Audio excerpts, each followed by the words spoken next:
Can नदी को ले जा रहे हैं, बेतवा में डाल रहे हैं। इसमें 21 आदिवासी बहुल्य सिर्फ गांव कैन बेतवा में जा रहे हैं। फिर वहाँ आके अपनी आंखों से देखना चाहता हूँ।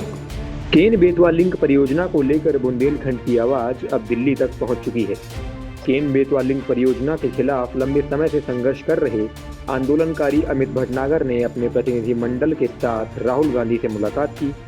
इस दौरान प्रभावित आदिवासी और किसान परिवारों की समस्याओं से लेकर विस्थापन और पुनर्वास तक के मुद्दे राहुल गांधी के सामने रखे गए। आंदोलनकारियों ने राहुल गांधी को बताया कि बुंदेलखंड में विकास की कई परियोजनाओं से बड़ी संख्या में परिवार प्रभावित हो रहे हैं।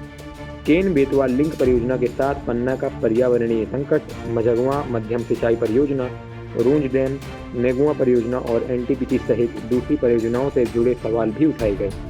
मुआवजे और पात्र परिवारों से जुड़ी शिकायतों को भी राहुल गांधी के सामने रखा गया। आंदोलनकारियों ने साफ कहा कि उनकी लड़ाई विकास के खिलाफ नहीं है। उनकी मांग है कि विकास ऐसा हो जिसमें आदिवासी और किसान अपने अधिकारों से वंचित न हो। मुलाकात के बाद राहुल गांधी ने सोशल मीडिया पर भी इस मुद्दे को लेकर समर्थन जताया। उन्होंने कहा कि अपने जायज हक की लड़ाई लड़ रहे बुंदेलखंड के निवासी सम्मान और समर्थन के हकदार हैं। 3 चीज़ें आपसे चाहते हैं। एक तो ये कि आप इसे संसद में मजबूती से ये सवाल उठाएं।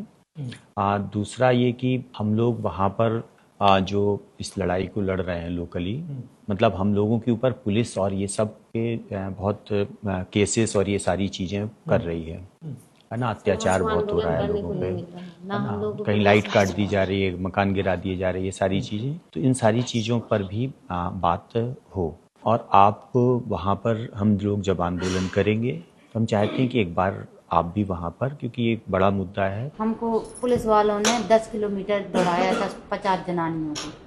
बच्चे ले रखे थे, दूध भी नहीं पिलाने देते थे, डंडे ठोक रहे थे, चलो चलो चलो चलो। हम बताओ, हम 70 साल के रात को 2:30 बजे, रात को 2 बजे, 12 बजे रात से दौड़े थे 10 किलोमीटर। जब कढ़ाई में डंडा से यहाँ ठेले, चलो चलो चलो। हम 70 साल के पुलिस वाले थोड़े थे। ठीक है, हम अपना आदमी भेजते हैं वहाँ पे, थोड़ा वो देखेगा, चेक करेगा क्या हो रहा है, फिर वहाँ आके अपनी आंखों से देखना चाहता हूँ। तो हम दबाव डाल सकते हैं, तो शुरुआत तो वहाँ से करते हैं ना। बिल्कुल, है ना। केन बेतवा परियोजना के खिलाफ आंदोलन अब असर दिखाता दिख रहा है। राहुल गांधी से मुलाकात के बाद अब आंदोलनकारियों को संसद में आवाज उठने की उम्मीद है। खैर, अब देखने वाली बात होगी कि आगे क्या होता है। पंजाब केसरी के लिए छतरपुर से राजेश चौरसिया की रिपोर्ट।